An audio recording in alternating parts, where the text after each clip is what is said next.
Hi, this is Andy Larson. And I'm Rob Stewart. And I'm Chad Smith. And we are the Ghosts of the Stratosphere. And as a real comic book podcast, take it from us and do yourself a favor. Do not listen to Pint Comics. They don't know shit about comic books. They even got comic books in their name, but they'd rather talk about the Golden Girls or what John had for breakfast than real comic book news. Yeah, but we have ghosts in our name and we don't talk about supernatural stuff. And stratospheres. I don't even know what that means. But yeah, Pint Comics don't know shit about comics. Yeah, they are the worst. Hey there, this is John from Pint Comics. And I'm Lloyd, also from Pint Comics. And I'm the other John, and you get it by now. As you may know, we sometimes use language on this show that can be described as... Filthy. Okay. Reprehensible? Crude? Sure. Nasty. Oh, yeah. Come on, guys. We all know that it's just plain out gutter talk. You've been warned. Listen in.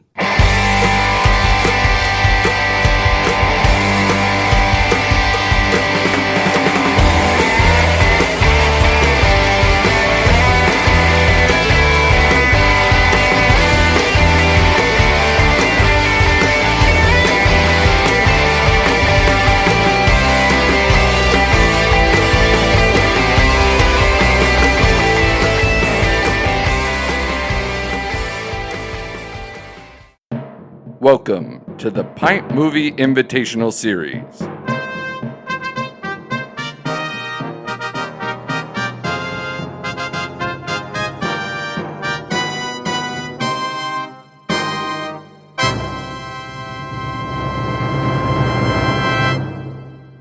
What the fuck is this shit?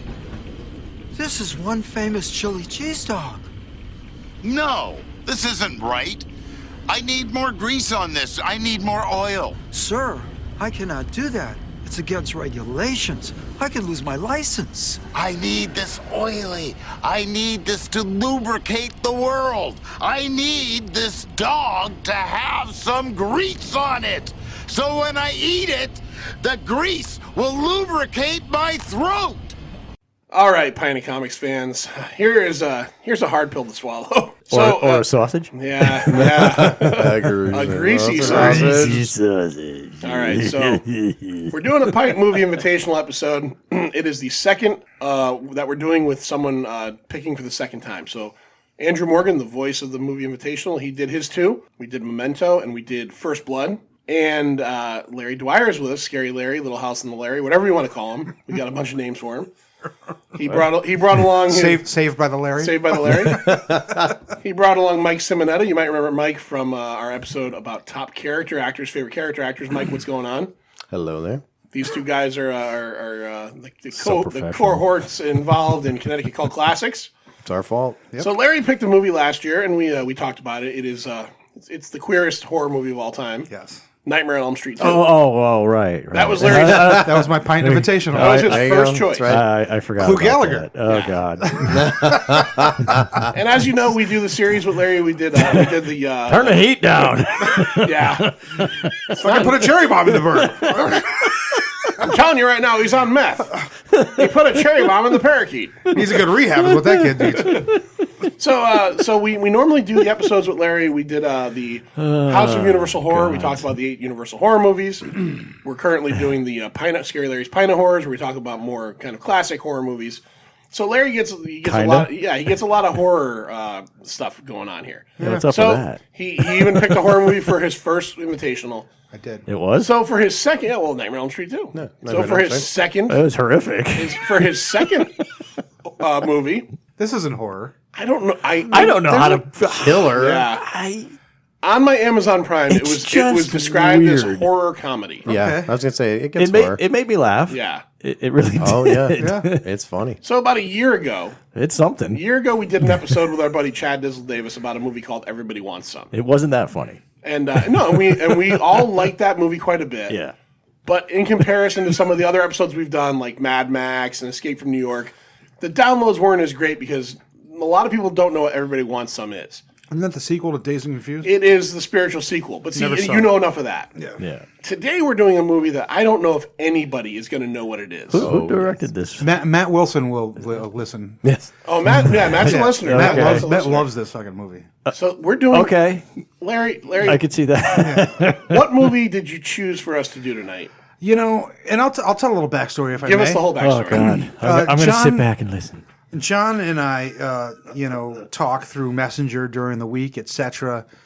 And sometimes I'll get it in my head that it's time for John to watch a movie of my choosing. And I've been bothering him. Hey, dude, listen, it's on Amazon Prime right now. It's free. Watch this movie. Oh, yeah, definitely. It's on my list. It's on my list. That's his fucking stock answer. It's on my list. Weeks and weeks have gone by, and he hasn't watched it yet. So the other day, he's like, hey, can you record this week? Your topic, whatever you want. I said, well, can we do a Pint Invitational? Yeah, sure.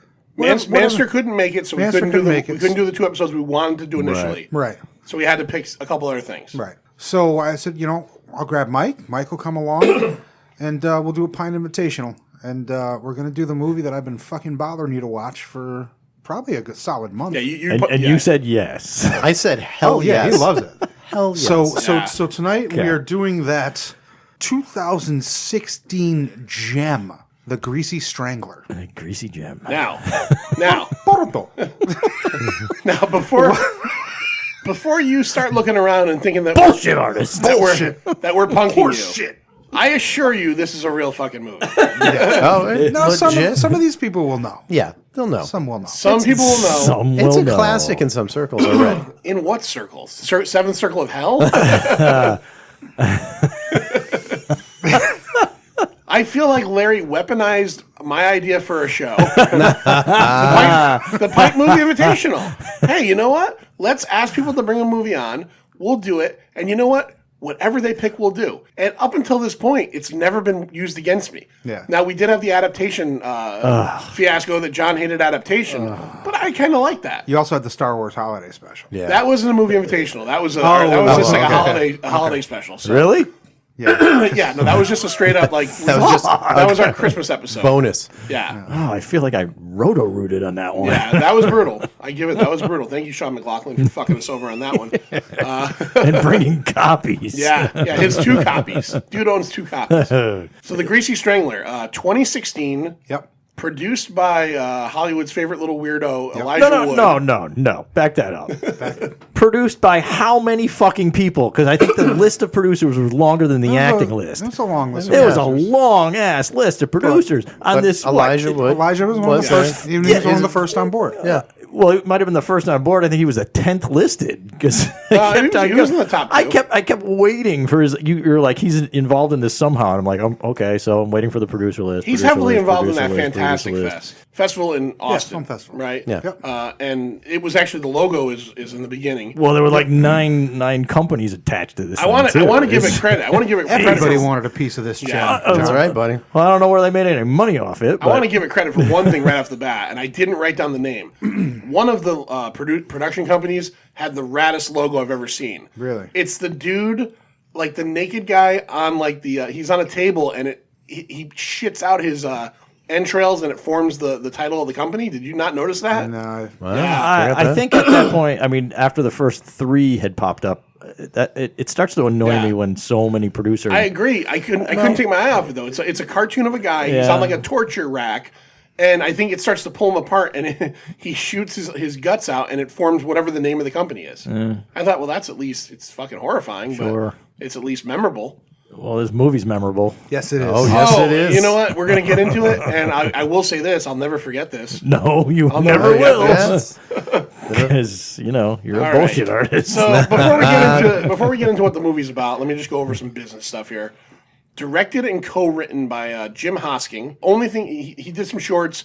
He did one segment in the ABCs of Death. Yep. He did G is for Granddad. Yep. His co-writer, Toby Harvard, was the co-writer on that as well. So that's these guys' pedigree. That's a bullshit artist. It's name. bullshit artist. That's not a real name. This movie was let's see. I could not find budget information on it. I can't imagine it was very much. Its worldwide gross was $67,427. That's strong. That's strong. Made a profit. So yeah, it probably did. And here we'll give you who the stars are of this film. And by stars, I'm making the quotation marks in my hand. Hey. Michael St. Michaels Yep. plays Big Ronnie. Yeah. Michael St. Michaels, as I looked it up, Not related to Nigel St. Hubbins. he was truly an elite hairdresser to the stars in the 1970s and 80s. I could tell. He was John Travolta's hairstylist. And there's a funny part where he makes a joke about being John Travolta's friend.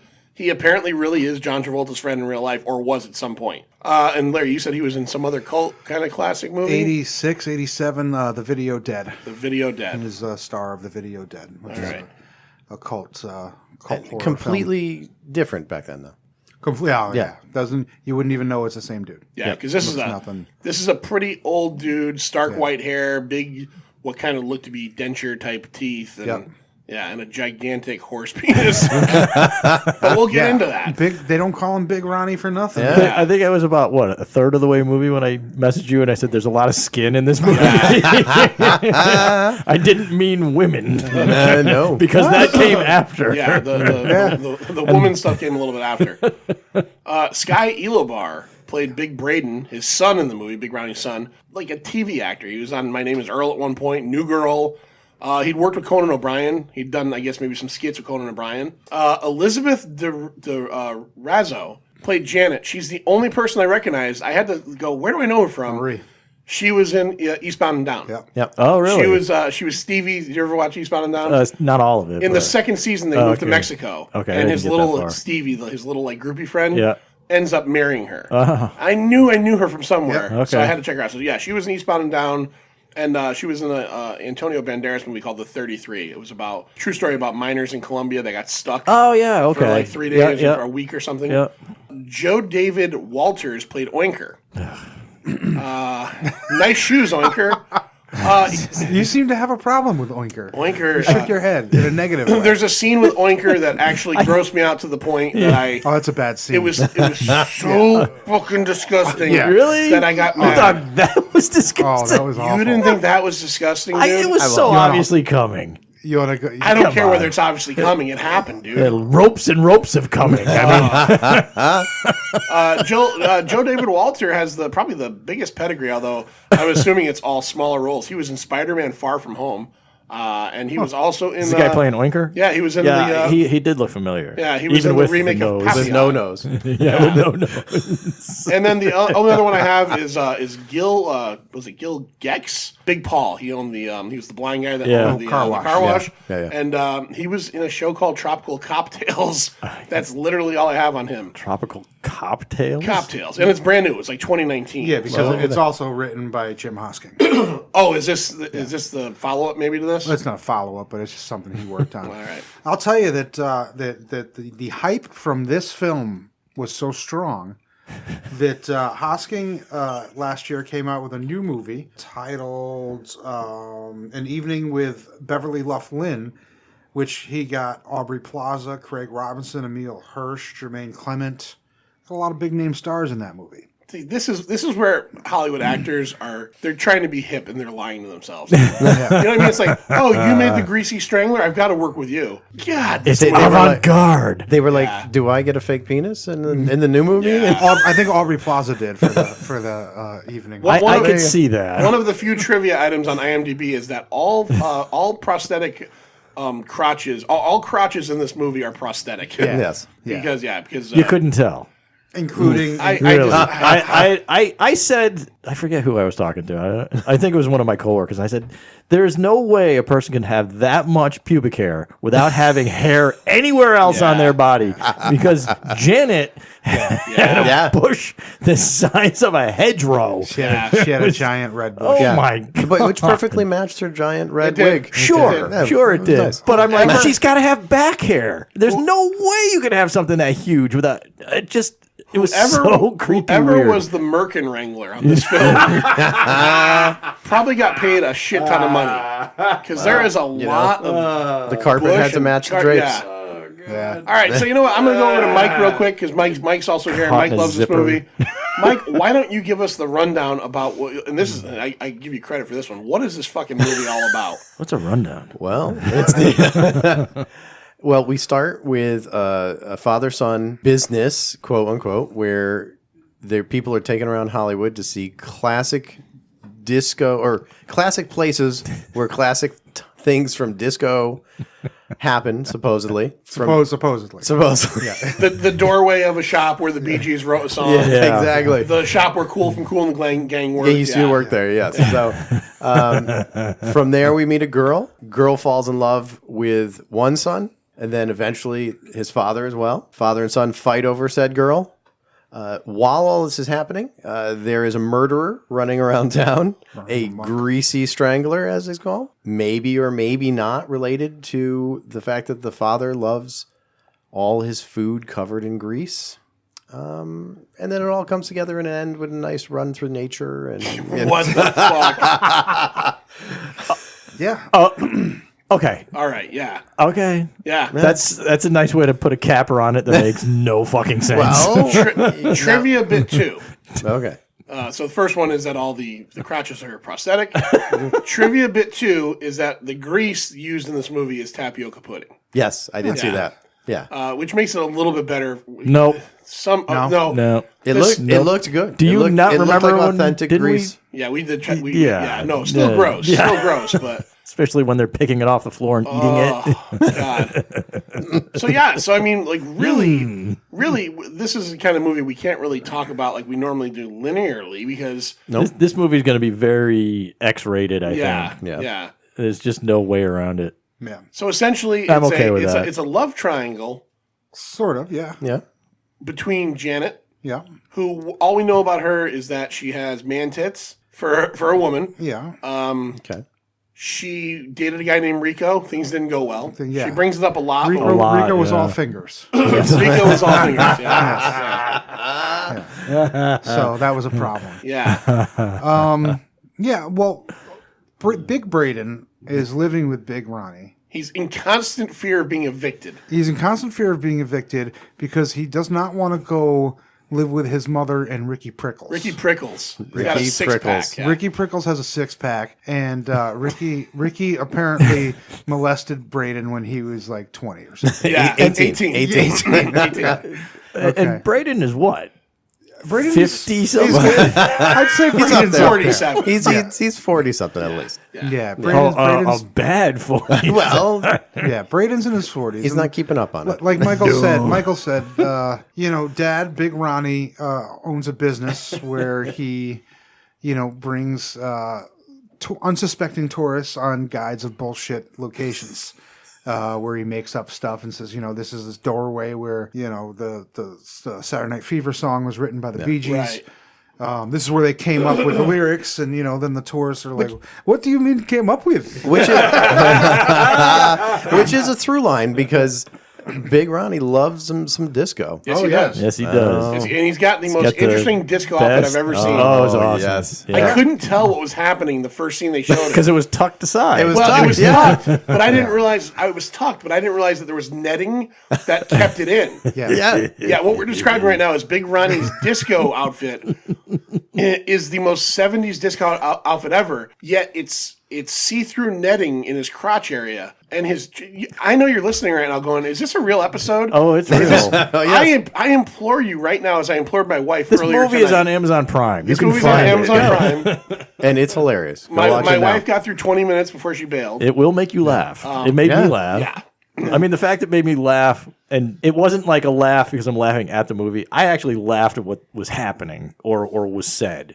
Yeah. In a true laugh. And when I realized that the first time, I was like, okay, this could actually go somewhere. It's an odd movie. It went somewhere. It went somewhere. The dialogue is funny. The dialogue is is interesting. funny, yes.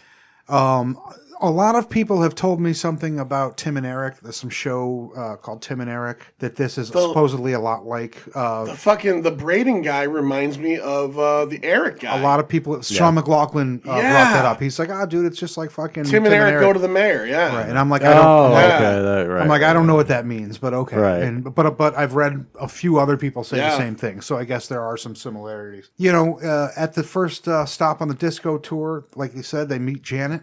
All the other people run away after Big Ronnie won't give them free drinks. No beverages. They need the free drinks. Ronnie won't give them free drinks because they got bullshit information. Yeah.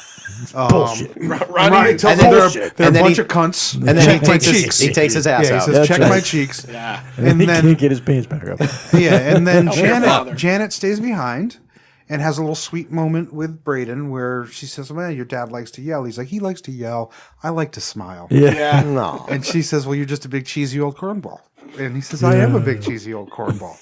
He knows the fucking dialogue too well. And then Big Ronnie's like, come help your dad. Pull up his pants.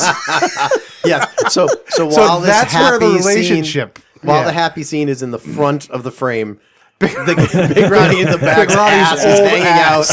Is very old ass. Yeah, very old ass is out. You said man very comfortable with his body. You gotta admit. You said that you've heard and it does kind of sound the Tim and Eric Hey Man Awesome Show. That's the whole name of their show. Kind of the vibe. Yep. You know the vibe I got from this movie? What's that? It felt like the dude who made Napoleon Dynamite. That's strong. That's a strong way to put it. It's kind of got the same. Made a very adult. Yeah. Well, very adult movie. In the same vein / same universe as because he made Nacho Libre. Yeah. So like I could see these people living in that universe. Right. Of Living in the same apartment. Living in the same dilapidated house. Very eclectic people, very strange, just way of life. Yeah. But it's very Napoleon Dynamite like to me. Yeah. This one just felt like they were trying to find everything that was verboten in Hollywood films just to throw it up on the screen just to see if it would stick. Yeah. I mean, how many times can you say ropey streams of cum? Yeah. And I mean, he said cunt so many times I thought it was a British movie. Yeah. The sex scenes in this movie are weird. Are so weird. Yeah. It's just the cock's hanging out and then the giant bushes on everybody. It's like, oh, we can't show pubic hair? Make sure they have 3 times as much. If we're going to talk about that, we've got to talk about Big Braden's lack of a cock. Well, yeah. I think that's kind of that's a big reveal about 3/4 of the way through. But you're blowing it. Yeah, it's the relationship they have. Small too. reveal. He's the dominant one. Big Ronnie's the dominant one, and Big Braden's the not so submissive one. That's clear from the beginning. Yeah. Passive. Cock size or not. That's a clear. Well, that's kind of the point. Yeah. And when you get to the big reveal. Well, the not so big reveal. When he finally has sex with Janet. What is he saying to her? What is the line he keeps saying? Am I doing it right? Yeah. Right. Janet, am I doing it right? I felt so weird watching that. You're supposed to. That's what I'm saying. That's the point. You never get the camera angle on the guy in a Hollywood film. Right. So here it is. And you're getting it, and it's uncomfortable. We're getting that swing more. We're getting a lot more frontal these days. And you honestly you are. But I love the aesthetic choice. There's not a single person in this movie who's even remotely good looking. That's the other thing. There's nothing. Not even even if there's somebody at a counter in the background. I will say this. I'll give her credit. I looked up the actress who played Janet. She's actually fairly attractive. Yeah, she's very cute. They gave her that weird wig. They did a good job of hugging her up. Yeah, they did. Yeah. But again, she's whipping them out too. So. She's like I said. When was the last time you saw a Hollywood movie where a woman's riding a man and she's like kind of boulder shaped? And I don't mean that in a mean way. It's true. Yeah. Usually it's the Hollywood. It's Bruno Sammartino. Big titty, yeah. She literally looks like Bruno Sammartino. Riding this fucking grease ball. Right. And another thing, and he's pasty. When they're They all are, really. When they're in the house, they're rarely wearing clothes. Right. Oh, yeah. Yeah. Oh, the It's very just first scene. It's underwear. This Tidy dude's whities. cooking grease. Grease is flying everywhere. I'm like, What is the grease? But thing in how this is movie? he cooking that sausage With the grease, in yeah. underwear With and no not shirt getting on. Without burning his. Yeah. yeah. Yeah. But when they are wearing clothes, it's so bizarre. Yeah, the Braden, uniforms. Big Braden wears the same thing through the unless they're wearing their pink, for The their matching tours. matching The pink They have their uniforms. pink for their tours. Yeah. But Braden always looks like a fucking jar of mustard. Yeah. He's He wearing wears like that Yeah. yellow. And when he takes it off, he like unbuttons it from behind. yeah. It's so weird. And Janet wears the same purple outfit the whole fucking time. And there's nothing in this movie. This is one of That's those movies purple? that exists Yes. in a non-time period too. It looked like It does, yeah. There's nothing in this movie that says 2010, No, definitely not. 85. Yeah. Once you feel like you've got a handle on when it might be, something else kind of pulls you out of it. And the You're only like, reason you no. really even know it's Hollywood is because they kind of talk about the Sunset Strip a little bit and Right. stuff. Yep. Yeah. This is a weird fucking movie, Yeah, Larry. no, it's strange. Yeah. It is But definitely funny. strange, but funny, so funny. No, I'm not kidding. I'm asking a I'm serious not question. finding it as funny as these two guys, but I did laugh. Do you guys find more people than not, like being movie guys and talking movies a lot and cult movies? Do you find more people than not that, like, when you talk about this movie and they've seen it, they agree with you, or they go, "What the fuck, man"? I usually know. I know my friends that will go that far, and they find it hilarious. Matt Wilson loves it. Matt loves this one. Loves it. Yeah. Yeah, absolutely. Yeah. The one, my friend Jill loves it. She's got a fucking Greasy Strangler hat.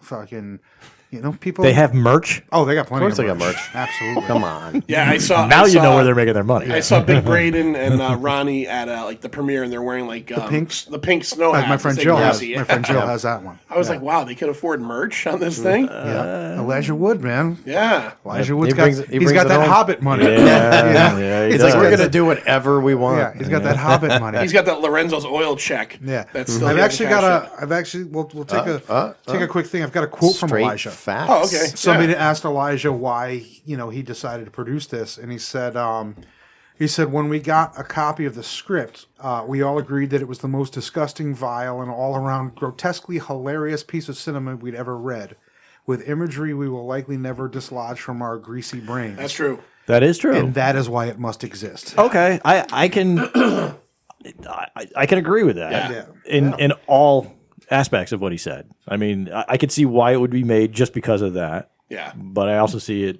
it was being made just because of Look, that. I'm not Larry or Mike. I'm not the guy that's going to buy this on Blu-ray. You're not? I haven't.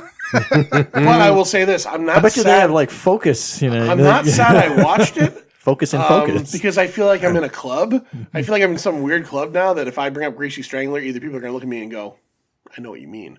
Or they're what the fuck are you talking about? There's a secret I'm hoping, handshake. I'm honestly hoping people who listen to this go on Amazon Prime. Yes, And check please. it out. And just do me a favor though. Like don't blame us. have your kids in the room. and Yeah, your no, kids.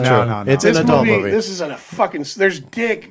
Even though it's fake dick, there's so much ugly. dick in this Ugly movie, fake dick. and none of the dick is like. This isn't like the scene in Any Given Sunday where you get that big dick, and like I'm sure some women are like, "Hey, this is the ugliest dick you've ever." I think what does Ronnie compare his dick to? A mouse head? Yeah. Yeah.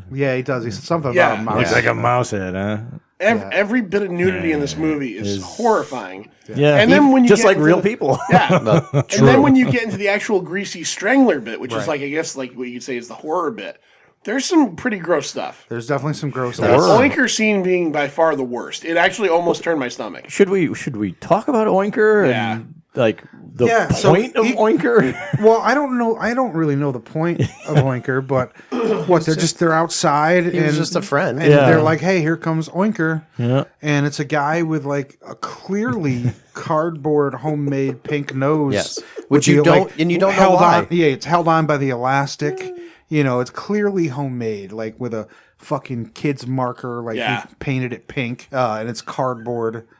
He's an ugly dude, receding hairline. He's wearing like women's flats. He's Yeah. got women's flat Yeah. shoes. Everybody's an ugly dude. So Yeah. just keep in mind. Yeah. The whole movie is Even the full guy who played Jody the cop at the end, not good looking at all. No. Not good looking at all. No, well, yeah, reason for that. But, where did they ended up going? The movies. That's right. They went to the movies. They go to the movies where they see the guy taking popcorn who they call big, like, I don't know what his name. Everybody's big in this. Everyone's big. Hey, Big Terry. Hey, Big Braden. And so the three of them go to the movie show. They go to the horror show, which reminded me of the cult classics. They go together. There we go. They're the only three in the theater. They're feeding each other popcorn. I'm going to the horror show. I'm going with you. No, Dad. Yeah, and if you're noticing, like in most of our movie invitationals, we kind of go step by step. This movie defies that. Yeah, because it's. I don't think there's a step. There's a linear plot to it. There is.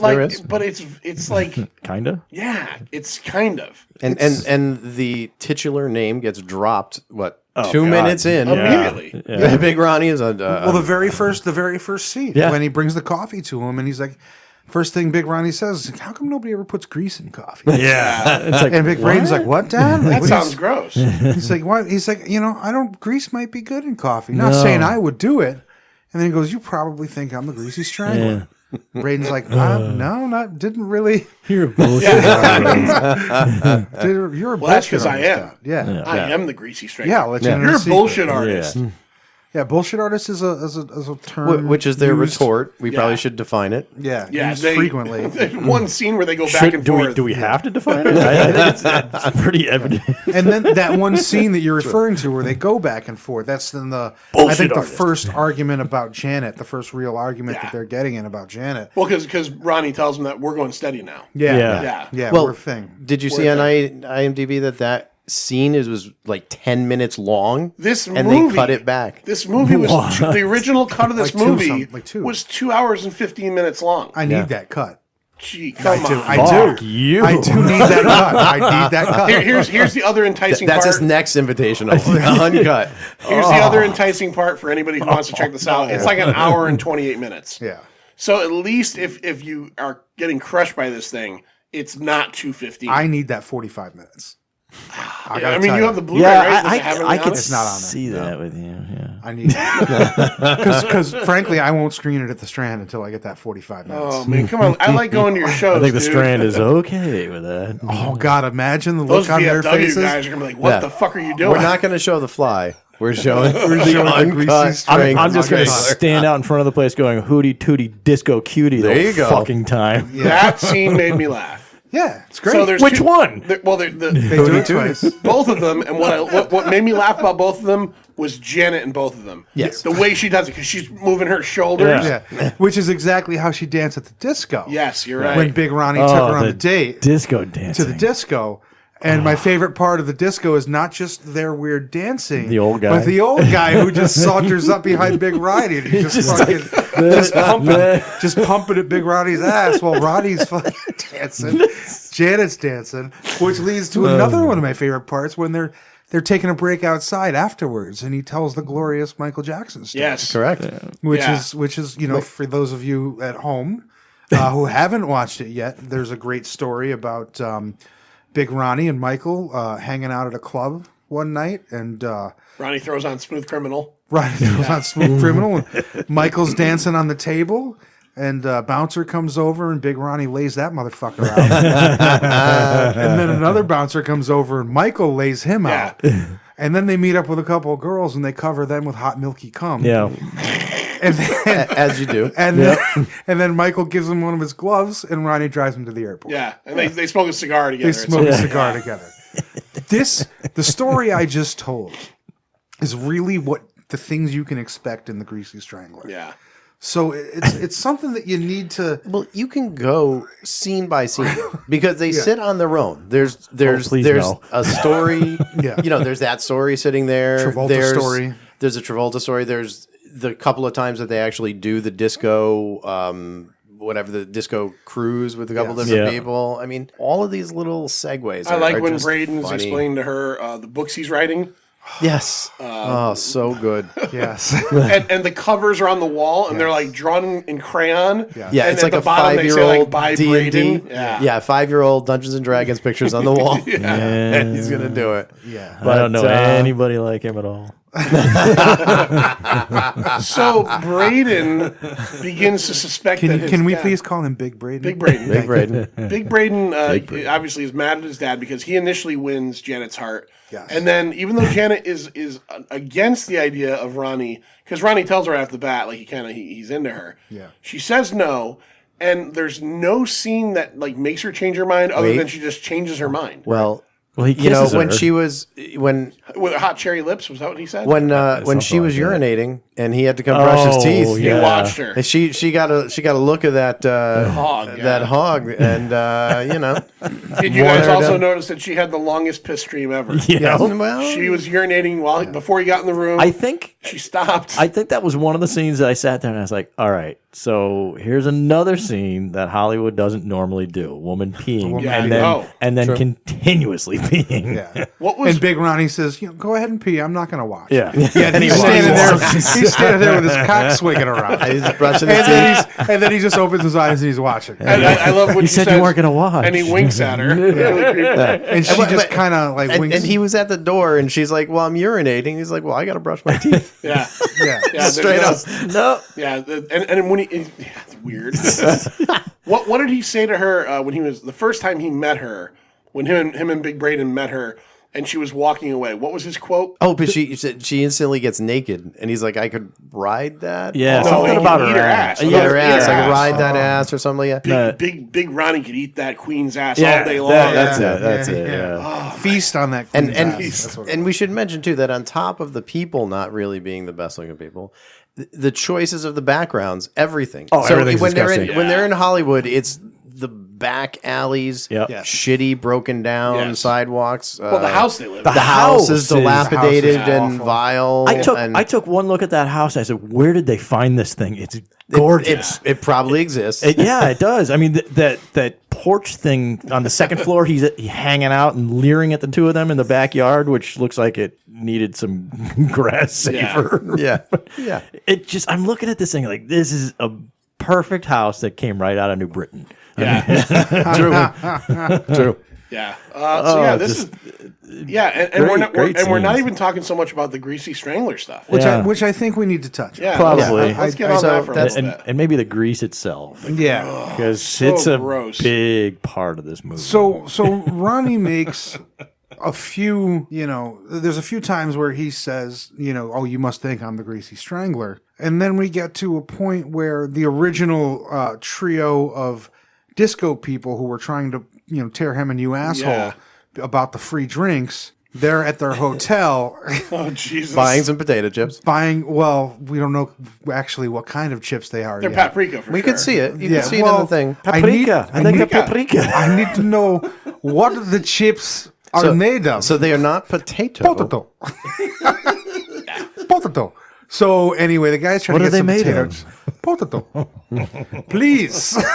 One more time. Anyway, so they're getting the chips, and then they see a figure coming towards them, and they can't for some reason tell that it's just Ronnie. the guy who yelled at them earlier in the day. They also can't just run. They can't just No. run. This guy is completely naked, but Is he covered. naked or is he like in some kind of like No, it's suit? he's got some kind of suit He's going got some on kind of when he's suit. when he's the Greasy Strangler. Yeah. Oh, I thought he was just naked and covered with So, grease. so by the way, we're blowing it. So Well, I Big thi- Ronnie is. Oh, yeah, I think It's he's pretty big obvious. greasy. Yeah. Yeah, Especially as soon as he shows up, you're like, oh. Yeah, especially since the third thing he says in the film is I'm the Greasy Strangler. Yeah. You know, one of the things I But liked don't be about this fooled. movie is that in the beginning, like you said, he says, "I'm the Greasy Strangler," and then no, I'm not, and Bullshit artist. but you get into this point of the movie where the characters are so insular. It's just the three characters basically, Right. That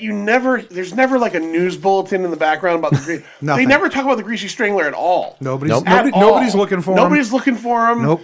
It's like nobody knows this exists except for these people. Because I think it's just in this strange little world that they all live in. Yeah. Yeah. Right? Like you don't see anybody else. Like what I don't know if you've ever been to LA, but it's pretty packed with people. Like Well, you see it's very, very spread out though. Yeah. So there's miles and miles of this broken down. So you're saying that back this end. could exist. This could be happening. I think it's because they didn't have the money to build broken down back alleys of LA. They just definitely went not. there. So we should go through the whole transformation. So Big Ronnie, he literally covers himself in grease. Yep. That sends him We into... find out later that he's got big 55-gallon drums Yes. of it, and he just climbs into it. Yeah, because you never actually see the transformation Until of him. later. Later, yeah. Until later when And he it climbs throws into him the in drum. a monster state where he goes out and He's, strangles. and he's like, he's making monster noises. He looks like he fell right out of a Marvel comic. Yeah, really. it's yes. He's like the incredible melting man. Yes. Basically. Except he's not melting. and he's even covered though in the I don't know, the Pakistani or Indian guy from the tour tells him that he'll make him CEO of his company in Denver or in Colorado. I will give you stock options. I'll give you And stock. he's got a woman up in his room. Well, I like when he punches the Senegalese guy right in the face, and it just goes Crushes his face. That was a cool. There was a couple of great cool effect. cartoony violent moments. Yes. When he punches the Senegalese guy in the face and his face flattens out was great. There's a couple of great eyeball the eyeball popping, yeah. Great. And lots of eyeball popping. There's a lot of eyeball eating. There is, yeah. Well, I like when he takes the eyeballs and he breads them. Yeah. And then tosses them in the oil. Fry them up. They got to be greasy. Yeah. They're not going to eat them Yeah, straight. One of his rules for letting people are listening to the show going, what the fuck is happening? this? So wait, but we have to close it. So when he's done in his monster state, This is he goes to the car wash. Yes. And he literally walks through the car wash, Yeah. getting Yeah. flapped by all the Thankfully, they show this scene repeatedly. thankfully, the car wash is owned by a blind guy. Yes. Who doesn't realize? Who doesn't know there's not a car there. He thinks Big Ronnie's bringing his car through. Meanwhile, he's just... I think it's like 3 or 4 times through the car wash before they show you the full body shot, though. I think the first 3 times you or so. see- No, I think go back and watch it. I think like the first 3 times you just see It's just Ronnie's the- face. Yeah, you're the doing thing that beating weird. Well, no, every time you see him getting beaten by those things, and then him you see when full it's dick. drying him. When Yeah, he's when drying. it's drying. Yeah, Okay, that's right. That's right. Because that was the first time of many times that you see his giant fucking prosthetic dick. Yeah. And then he goes and he gets his zoot suit out of the bathroom and moves on down the road. When we going dancing? Yeah, that's right. Him and Big Paul make a date to go dancing. Yeah, so the blind Disco guy dancing. who runs the car wash. Yep. And throughout, Ronnie hands everybody paper homemade money. Yep, gotta love fake that. money. But here's what I loved about that. So he gives the blind guy the fake paper money. Yeah. And you're like, what a shitty thing to do to a blind guy. He does it again. Later in the movie, he For does his it to the hot hot dog The hot vendor. dog guy, yeah. The hot dog vendor never says Nope. this is fake, which leads me to believe that's the money in their world. That's what I was Maybe. thinking Again, too. Yeah. this being a world yeah. Yeah. is when the hot dog vendor goes to pick it up, he doesn't go, this is bullshit money. Right. He, just just takes picks it. it up. Puts it up and takes it. So, like, I like the fact that they kind of go back on the joke where you think he's giving a blind guy fake money Yeah. Yep. and make it to the point where maybe this is the weirdo money I wasn't sure in either. whatever fucking universe we're in. True. I'm Yeah. telling you, I think it's possible. some kind of strange world of their own somehow. And Well, that would explain the end of the movie. yes. Well, and they Yeah, that I want to get to that. a they bit, keep yeah. tying everything in because we see the hot Sure. dog vendor when Ronnie just wants to buy a hot dog. Later, unfortunately, he falls victim to the Greasy Strangler. This hot dog vendor has the most stringent set of rules. Don't you love his shorts? Yeah. Yeah. He has the most stringent, like, This hot dog is all wrong. Yeah. It needs grease on it. But sir, I can't put grease on your hot I know dog. I'll his lose line my delivery license. is so good. Yeah. His line delivery is just This is one of my famous chili cheese dogs. How many times have you seen this, Larry? Oh, so many. classic. So many. And has Jen asked for couples counseling yet, Larry? I told Jen only watched a couple minutes of it last night and was just like, what the fuck? I'm going to sleep. and so And then so he's like, he won't let him dip and Big Ronnie just pushes him out of the way. Does By it the way, anyway? so the hot dog's not greasy enough, so he goes in the grease trap under the hot dog vendor. Which is like a 20-gallon yeah, bucket. and he just soaks his chili dog. Submerges Oh this my hot dog. grease. Homer Simpson would have loved it. Oh yeah. Oh my god! And then we fast forward, maybe 5 minutes later, and this guy is saddling up his fucking hot dog cart next to the RV that he apparently lives on in the street. Yeah. Apparently, the hot dog guy doesn't have a home, and he goes fine. in, RV's a home. opens the back window, takes a shit, which is abutting directly the back window. So like He's just the open back window, the back of this guy's head, and here comes fucking Greasy Strangler to fucking take this guy's eye. We've lost John. Yes. We've lost. So while he's getting strangled, yes, his eyes pop out. Not pop out. They shoot. They do fuck shoot out. Yeah. They blow out of his head, and they land in breading. They do. Yeah. So of course, Greasy Strangler, being a fucking a monster, basically, he decides, what do you do with breaded eyeballs? He fries them up. Yep. And then sits in the dude's RV at the little table. In this he's just sitting there, and he eats it, and he gives this look like that was pretty good. Yeah, not bad. Now, there's some gross out scenes. There's a couple scenes where we have eyeballs eaten. Yeah. Oh yeah. I want to bad. approach the scene that actually grossed me out. Oinker. That's a bad scene. No. So Oinker, we've already established he's got the fake pig cardboard nose So we on. don't know why at first. We don't know why. Now, Well, it's not even that we don't know why. It just doesn't matter. well, it matters. It matters for this scene. I think we're at a point in the movie where who gives it? We're just like, okay, the guy's got a cardboard nose. I kind of figured what was going to happen with this scene. It didn't surprise me, but it was just like, okay, so why? Truly turned my stomach. So the Greasy It is Strangler gross, yeah. shows up at Oinker's house. Oinker's watching TV in his Still little warm. recliner, wearing the same little fucking outfit he's wearing with his flats and everything. He's got the mask on even at home. And he does a dead-on Paul Rubens death scene. Yeah. Well, he gets off on it. He does get off. Yeah. He's like, Gets this off. feels kind of nice. This is, what does he say? This is amazing. Yeah. So the Greasy Strangler strangles Oinker. Oinker gets off on dying. And then after he's dead, Big Ronnie takes the fake nose off, and we realize that Oinker doesn't have a nose. He's just got a hole in his head. Yeah, like a pink, like a burn victim hole in his face. And then Big it's like Ronnie something bit it off. Yeah. Almost. Then Big Ronnie takes his index and middle finger and dips it into his nasal cavity. That's called finger skull fucking. Is what that is. Pulls it out, all covered in blood and juice, and then licks his fingers. And I swear to God, I almost shut the movie off at that point. Yeah. That was fucking hardcore gross. Yeah, that was pretty gross. That is. That's pretty gross. I even went. Big Braden's micro penis, when they finally show it, It's pretty bad. was bad, but was nowhere near as gross as that. Yeah. Yeah. The scene where Braden is finger banging Janet in the bunghole, and when she threatens to fart, Yeah. it wasn't nearly as bad. She says, "What does she say? This is sexy." She goes, "This makes me feel really sexy." You know, I could. What'd she say? If I farted right now, it would. Yeah, I don't know. Something along those lines. Well, I mean, we miss their first move when she pulls out her breasts. He goes in all sensual, gets a lick on. She lets him do it for like a while. Yeah. And then she said, I didn't give you permission. Yeah. File this movie under FW. Fucking weird. I still, when she's riding him at some point and she shoves the finger up his asshole. So there's a scene.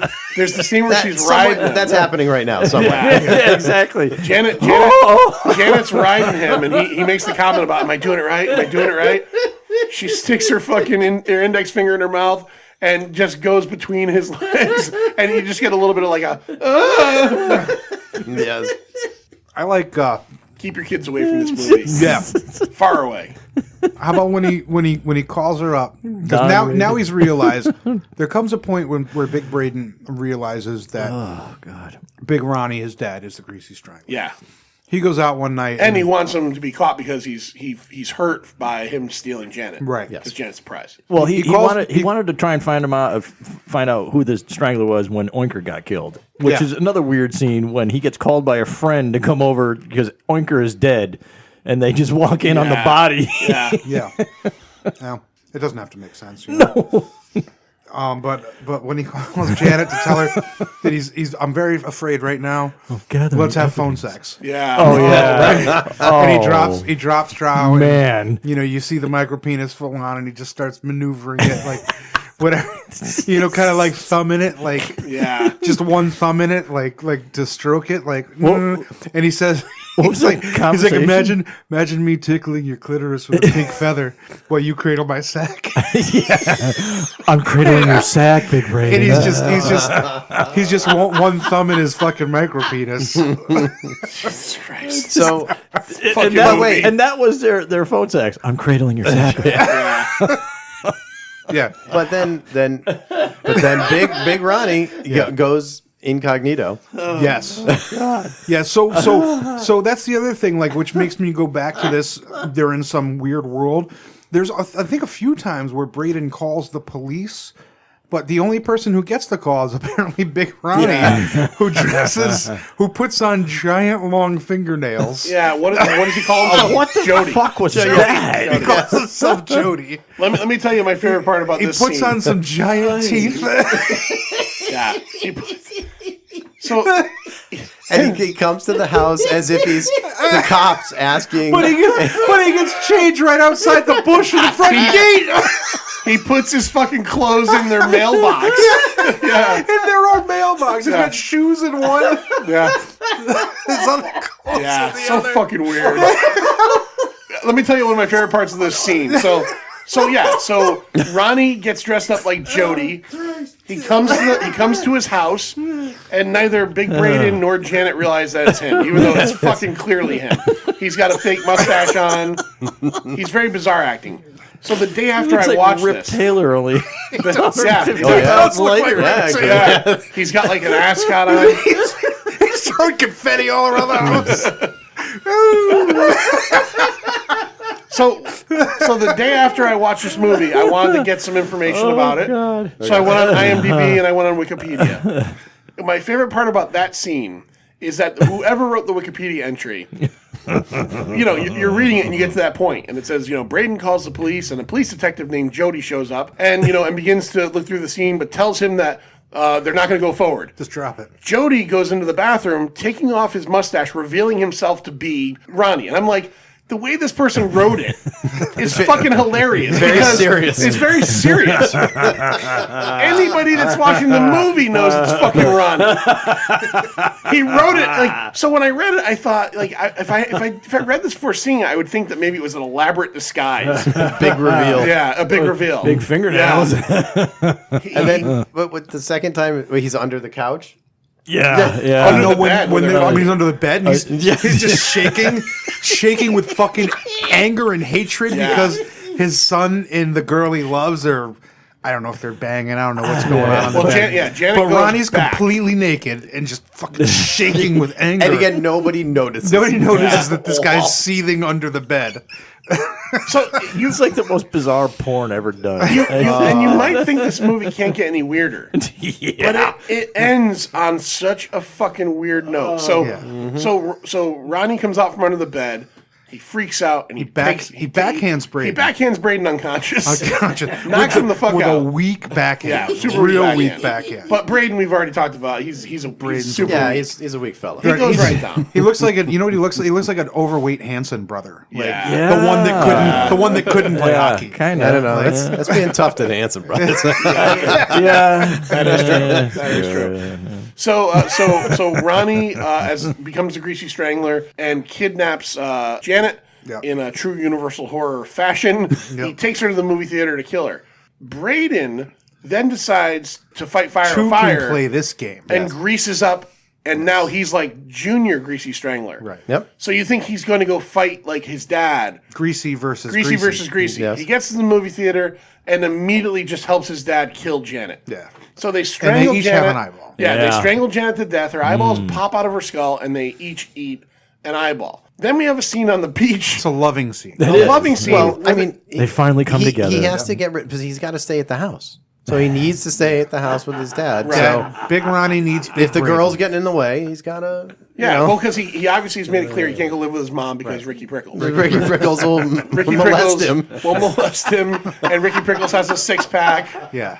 Ricky Prickles is his stepdad, who's a sports coach, is all they say. Yeah. And then they have this scene on the beach where Ronnie tells Braden, "You were a good kid and you were fun, and I chose not to live a life with owning a nightclub with John Travolta in New Orleans to be with you." Yeah.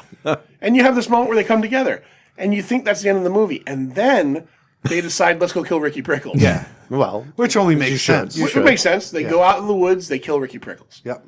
Then things get even weirder. Yeah. What would I'm not even gonna ask because I feel like in a lot of movies this would be a scene where I'd have to go, can you explain this to me? Yeah. In this one I know that nobody can explain it to me. I think I can. Oh, God, please do. Please do. So they come over a rise and see. They see themselves not covered in grease. They're covered in grease, right? They're running greasy around covered in grease. stranglers. They're greasy greasy stranglers. at that Oh, point. is this the death of their So- non-greasy strangler selves? So they come over the hill and they see their non-greasy selves are tied to fucking posts and being shot by what could only be described as indigenous folk, I would guess. Yes, with AK-47. Yeah, with AK-47. In Because some all kind of indigenous folks have AK-47. in some kind of uniform. They're like some kind of weirdo uniform. Yeah. Yes. So and of course, when they're shot, as when any person dies, their skull cap pops off, and a bunch of confetti and rainbows fly out. Yeah. Because that's what happens. No, Don't forget it's the champagne. It's the champagne spray. Champagne, Yes. Well, that's what happens when you Thick die. ropes of cum. Milky white cum. Well, yeah. I mean, So I thought it was the death of their old selves. Like they have now fully embraced they the are Greasy free Strangler. to be Right. Because the final scene is the two of them as greasy stranglers with Hand in spears. hand. Spears. Hand in hand going through the car wash, right? That's the earlier, right? No, It's the very final they're in the scene. woods. They're in the It's woods. them in the woods with, with the spears. spears hunting, coming. Yeah. and they're- hunting with spears. They're essentially the camera's coming at them, and they're just poking their spears at the camera, and the movie ends. Yep. Yeah, like they're approaching an animal to kill or whatever because they're free to be their animal selves. Sure. Yeah. Yeah. There Okay. we are. Which is also great. It's that kind of classic Blade Runner segue of we're in downtown L.A. Yeah, and we're in the middle. And then they go to the beach, which all right, the beach is in Hollywood, and then they are in the woods. They're in the straight up forest. Yeah. Straight up in the forest, mountains. Ricky Prickles' house is like in the forest. Yes. Ricky Prickles was not the cut six-pack guy that I expected He him was to be not. either. He was not. I think Ricky's let himself go. Yeah, well, he or- said that's when he was 18. What does he say when he's Okay. chasing him? He says like I can. Ricky Prickles like says something like I can outrun you guys all day. Yeah. and then he immediately falls down. Wow. The Greasy Strangler. Oh, it's a bizarre one. That's It bizarre. is. It is. I'm going to go ahead on record. Yeah. And say this is the 18th movie invitational we've recorded. Whoa. Yep. This is by far the weirdest movie we're ever going to get. Probably. I think we can a probably dare. top it That's if a dare. if we think about Yeah. it. But yeah, I think we can. I think we can get in there. All right. We can throw Mystics and Bally at you and get fucking crazy. yes. All right. Yeah. So maybe every once a year or something we'll bring you back, Larry, for an invitational, and we'll allow you to go weird. Just to get crazy. We'll allow you to go to weird. I'd like to let you know that here we go. last year I put out a list of my top 20 horror films of the past 5 years, and this is on it. Do you consider it a horror film though? No, but I consider it. There's a killer. There's gore. there's You have to be of a certain mindset to accept all this. yeah. and go with it. Because, as you mentioned, I'm going to air quote here, normal people, they get 10, 20 minutes in and they're like, get me the fuck out of this. Yeah. I cannot stomach what's happening. I'll be totally honest. If it wasn't for the show, if it was not for the show, and I'm dedicated, never watched I it? would have finished after 20 minutes. Oh, yeah. Really? I think I would have. I probably would have left it on, but Now, see- I have other big Hollywood movies that I've shut off after 5 minutes. Yeah, no, I have too. Yeah, I've seen. This one after the opening scene. I was like, all right, let's see where this goes. Yeah. And that's when I started texting Larry. You're like, what the fuck are you doing to me? Yeah. But as you said, you laugh. It's genuinely funny. It is, and I'll say this too. I mean, it's acted well. I mean, it really is. They are committed. They're committed to their role. The three main characters, if nothing else, they may not be pretty to look at, but their diction is really good. I love their voices. I really do. All three of them, just the sound comes great through the speakers, and I'm listening to them like Big Ronnie's voice. I mean, there's a guy for animation or videos or anything. That guy's got an awesome voice. Yeah, he does. And Braden, Big Braden. What are you saying? Will Ferrell? Honestly, as I watch this movie, he's got. You know how occasionally a big movie star will do something very small and somehow get away with it. Johnny Depp and yoga hosers. Yeah. Okay. The first Tusk. I knew it wasn't him, but there was the voice and his general physicality. I kept thinking, is this Will Ferrell? I just like them together. The way they would talk to each other is like, you're Bullshit You're a artist. bullshit artist. No. It was somehow you could see them father son. You did yeah. not. Yeah, in a way. Yeah. Oh, yeah. Especially when they were out in their uniforms. I was looking Help through. your dad get his pants on. I was looking through some reviews of it the other day. Oh God, No, the yes. reviews. Variety was my favorite. There's a Variety review. And of course, I did read that Jim Hosking was quite fond of this review from Variety. All right. Variety called it an exercise in juvenile scatology that's almost awesomely pure in its numbing, repetitious determination to annoy, with a sense of absurdism that stubbornly remains on the PP caca level. Yeah. That's a well-written review. Can I tell you one of the things we never brought up that I actually liked a lot about this movie, and when you said repetitive, it made me think of it? Yeah.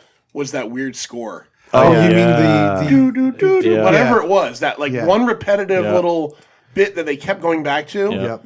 which To reminded me. end the scene. Yes. You walked out on a little. Yeah. Yes. Yeah.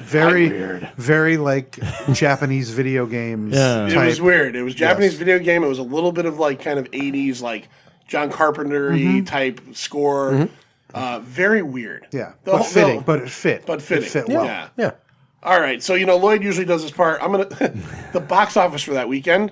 I'm gonna bring it up anyway, even though there's For the one weekend it was out. So this movie came out on October. Now here's an interesting fact. It came out on October 7th of 2016. My anniversary, my wedding anniversary, my 11th anniversary of that. There you point. go. Now you got something else you can watch. You Yeah. should have. That should have been your date Should have been night. our date night. I would have been divorced 4 years ago. This was a Columbus Day long weekend. So here are the top 10 movies of that weekend. Number 1, The Girl on the Train, $27.6 million. It was a Emily Blunt movie. I watched it. Did you see it? No, I fell asleep during it. Yeah. I Number did not 2. fall asleep during the Greasy Strangler. No, I did not either. Number 2, I only wrote. I'm not sure the whole name. Miss Peregrine's School for I think it's Gifted Tim Burton. Children. Great book. Yeah. That made $17.4 million that weekend. Number 3 was Deepwater Horizon. I saw that one. $13 million. Mark Wahlberg and Kurt Russell. It was a true story of the oil rig that there was an accident on a few years ago, maybe 10 years ago. Yeah, okay. It was okay. Number 4, The Magnificent Seven. I think we were talking about that earlier at some point. $10.3 million. Number 5, I don't know what this is. I'm assuming it's a CGI movie, Storks. I vaguely, that is Feels like a CGI movie. Some DreamWorks / Pixar thing We're Number not going 6. to remember Storks, but we're going to remember the Greasy Strangler. forever. Number 6, Middle School, The Worst Years of My Life, $8.1 million. Never heard of it. I looked what it was. It's some kind of kids movie. Number 7 was The Birth of a Nation. I guess it's a kind of a slavery thing. And I was familiar with the poster. I didn't know what it was. $7.9 million. Number 8, Sully. All right. Tom Hanks, $5.7 million. Number 9, Masterminds. It was a Zach Galifianakis movie, $4.6 million. And number 10, a Disney movie about it looks like I've never heard of it. A young girl who gets into chess, African girl, the Queen of Kotwe. Okay. $1.8 million. Man, now, a bunch of duds. Now this is Box Office Mojo, right? That's where I get all the numbers for this. The list on that weekend goes down 69 spaces. The lowest, the lowest total on that list of 69 made $106 that weekend. This movie is not on that list. But didn't it? I saw somewhere. Wasn't it like the whole box office was only 14,000? It was not a good weekend in America. Oh yeah, I had the American number written down, but I didn't transfer it. It was 67,000 in the end. In the end, what yeah, it made. yeah, worldwide. But yeah, I think it was.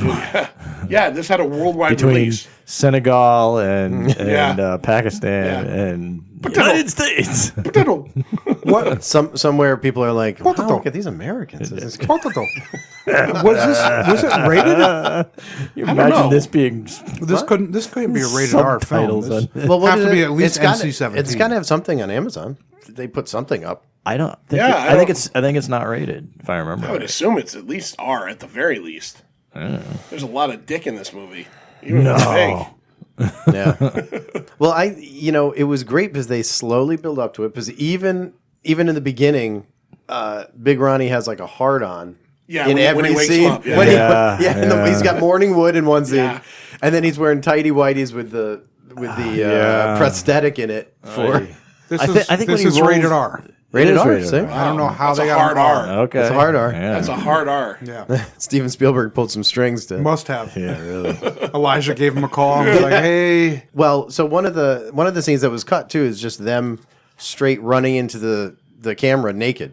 In the end, that was supposed to be the end. Oh, really? Yeah, that they were just running into the camera, dick flapping, and that was part of Ronnie's the dick flapping." that was part of the 45 really, minutes. The prosthetic dick that was got flying cut. So when you get the complete version, I'm all in. Yikes! I am all fucking in for a 2 hour. What? 2.5? 215, I think I'm it was. all fucking in. Now, Mike, are you a collector of film? Do you buy physical copies and stuff? I do. So do you own this yourself, or? I don't own this yet, but yes, at some Yeah, point I you will said own yeah. this. Yeah, I will own this on Blu-ray. Okay. Being a film snob, we have yet to stream in really great quality. So until that comes, I put it on Blu-ray because I want to see every pixel. Oh God! I want to see that dick. He wants to see every Dixel pixel. I want to see every vein. You want to see if that oinker nose is I want to really see every made of vein. paper mache? I want to be able to pause this with a perfect picture. You want to see that grease dripping off the sausages? Oh, yeah. All right. So Not enough oil on it. as we do on all of our Pint Movie Invitational episodes, we rate these movies from 0 to 5. Bullshit artist. 0 being an Yeah, option, you're- of course. 5 being the top option. What made it 0? Adaptation. You hated that. Wow, you fucking hated movie. that bad, I huh? fucking hate You that hated movie. that. Wow. Let's see. So you can do quarter scale. So Mike, we'll start with you.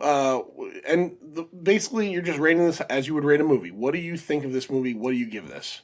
Personally, I would give this. I would give this a 4 out of 5 because shit. I laughed. I went with my friend Julia, who also likes twisted movies. We watched this. Laughed. Wait, our you saw this in the ass theater? off. No, we didn't watch it in the theater. okay, But we watched all right. a video on demand. We laughed our asses off the entire time. The entire time. Larry had suggested it, and I was entirely entertained. And what more do you want out of a movie? Man, all right. Hey, I respect that. Do you? No, I truly do. You almost knocked him out of his chair. Well, 4. Well, so I want to flash back because I listened to your other podcast. So I remember you guys, you all gave very low to Maniac. Where I was, when I was thinking, I was listening to that, I would have put it high because it worked as a horror movie and disgusted you. yeah. It was I tough. get it that you don't want to watch it again, but It's one I think can't- it worked. Yeah. It's so you hard should for have- me to recommend it, though. It's Yeah. I don't It's like with remember what I Maniac. It's gave like, it. hey, how greasy you're feeling tonight? Yeah. You want to see It's gonna be Joe Spinell. Joe Yeah. Spinell. Joe You wanna Spinell. see- or George, or He Michael didn't- St. Michael. He didn't need any extra grease. Joe Spinell had the grease. He did have the grease. You want to see an Italian Pac-Man murder women all night long? Yeah. Watch Maniac. All right. So for me, 4 out of 5. I 4 seriously out do of 5. respect that. All right, John, what do you give it? Oh God. Me. Oh God. What did I give Prom Night? 3? You love Prom Night. I did love Prom Yeah, I Night. knew you liked it a lot. I it, did. yeah. It's funny how much I like that one. I think me and Lloyd gave Prom Night like 1 3/4. Something like that. Yeah. I haven't rated anything lower than a 2 except for Adaptation, which deserves the 0. That was decent. I'd give it a negative, but Yeah, you wouldn't let me. I enjoyed that. I enjoyed That that bad film. by any means. I don't think I've ever seen it. Fucking hate that. Don't waste your time. Nah, check it out. Watch Greasy Strangler again. You'll be Don't. happier. Don't worry. Don't worry. I will. Might watch it tonight. I'm not sure. This one's tough because I actually did enjoy parts of it. It is bizarre. It makes no fucking sense in the end. I don't care what you say. You could tell me that that's them watching the death of their spirit form or whatever the fuck it was supposed to be.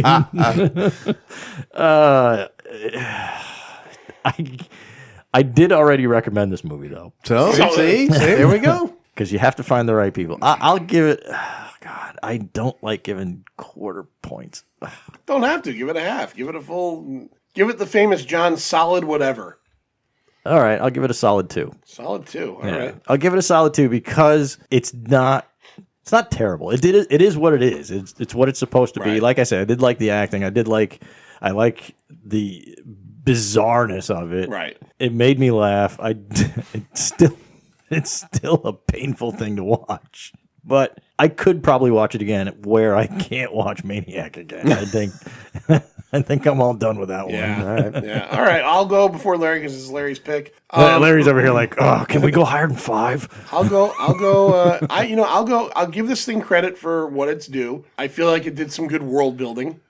I did like, because like I said, I felt like I felt like this was a Napoleon Dynamite universe movie. It had that feel. It definitely has an interesting vibe to it. That's one way of putting it. I'm not sad that I watched the whole thing. I don't know if I'd ever recommend this to anybody.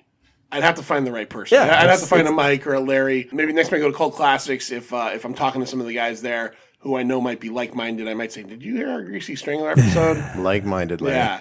Well, you know what I mean? Like the guys who like the cult stuff. The guys who like because you're definitely more likely to catch someone at one of those shows who wants to watch that than like if you're at like the Transformers, Transformers 9. Hey, you guys want to watch Greasy Strangler? It's like, what the fuck? Yeah. But I can't. You're going to find anybody at a Yard Goats game that you might want to suggest the Greasy Strangler to. So I think every little bit of every point I give this thing is based on kind of like some of the humor, the performances, but in the end, it's a 1.75 for me. I was almost going to do that, but I can't. 1.75. These quarter points I hate. Yeah, so. And I didn't want to go. I like the quarter points because they keep me away from a 2.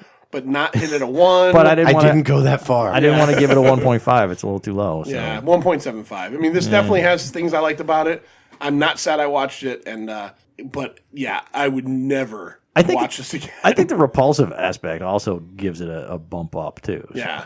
Yeah, if I never have to see him eating Oinker's fucking sinus cavity again. For me, the greasy sausages makes me just retch. It's just when he's dipping into the guy's hot dog cart, I'm like, oh. Or the bacon straight out of the pan with just. What is the line? What is the line, Larry? He says about like that was the after what was it? Christmas goose. Make that as greasy as your Christmas goose. Yeah, something like that. All right, Larry. What are the pointages we're going to give the Greasy Strangler? So, rewatchability is high. You're so fucking high right now. Sober. So high. If I had to guess, I'd say I've probably watched this close to 20 times. You're out of your fucking mind. Easily, really, easily close to 20 times. As I said earlier, it's his video malort. As I said earlier, last year I put together a list of my top 20 favorite of the past 5 years. Greasy's on it.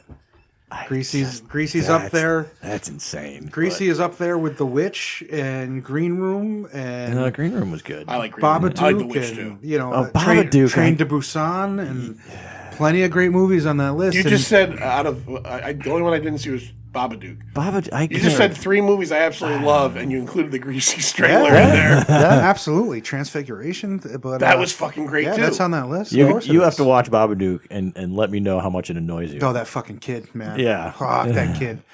I wanted to beat that kid something silly. You feel for that woman. That was the whole point. That was the whole point, right? So rewatchability for me is high. I think the performances are stellar. Stellar is high. I mean, Michael St. Michael and fucking Eli Skywalker, whatever the fuck his name is. No. What a crazy name, huh? Yeah. I would hang out with Michael St. Michael's like 100% every day. 100%. Tell me about John Travolta, yeah, buddy. I want to know all about this. Like, can you just be your character? Let's just hang out. He's like, so. I mean, shit. For me, like when I recommended it, I wasn't recommending it as a joke. I'm recommending it because I think it's fucking. No, I knew you weren't fucking with me. Yeah, I'm gonna out of 5. Going higher than you. Mike's 4 is great. I'll go 4.25. Oh, he's squeaking it over, man. Wow. All right. Sweet. Yeah, but because I was there. Did you watch it right in 2016? Like right when it came out? Or? No, it didn't make my top list because I didn't see it until 2017. Yeah, but as soon as he saw it, immediately came over. You have to see. You have to see this. Have to see this. All right. Well, the only time I'm gonna actually do this. Manster's not here. Manster, if you're listening to this show, Yeah. you have to watch it. Yeah, please. And then on one of our whatever episodes, we're gonna ask you because I want to see where he falls on this thing. Again, get your kids out of the room. Don't watch it with your children. Get your kids out of the room, Manster. Don't even watch it with your wife. Yeah, I was so really. No date night. I told Larry earlier. I had 2 chances to watch this movie before tonight. Thursday afternoon, I got to work a little early, or Friday night. Friday night, I would have had to have watched it with Lindsay in the room. I watched it Thursday afternoon, and I was so fucking relieved because I didn't want to have to fucking answer a million. Like, what are you watching? And then we asked her to watch as much as she could tonight. And she got 20 minutes in and said, I'm fucking out. So, All right. So, Larry, thank you so much for bringing another film to us. Thanks a lot. A fucking gem. A gem. A Mike, cult thank you classic. Thank you for sitting in. This is a true cult classic. It is. It's like This is going to go down. You're going to remember this. It will go down as a cult classic. I should say it is a cult film. It is truly a cult film. It's right up there with Rubber.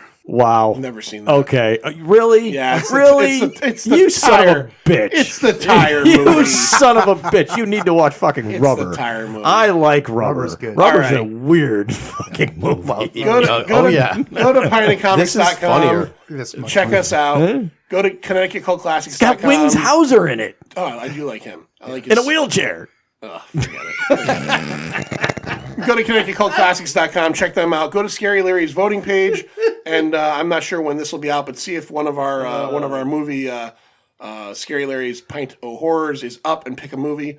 And other than that, I guess night. Oh, it's all right. All right. I'm going to say it this time. Potato. See ya, potato. Can you say that again, please? Potato.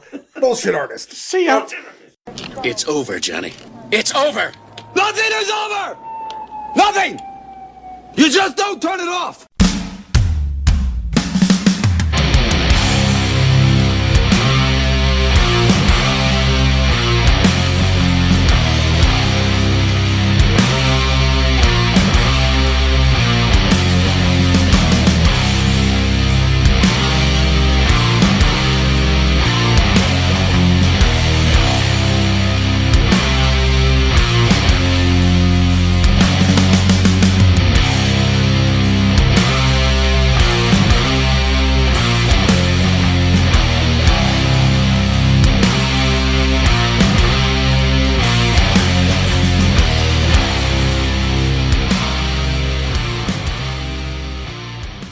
Testing 1 2. Test 1 2.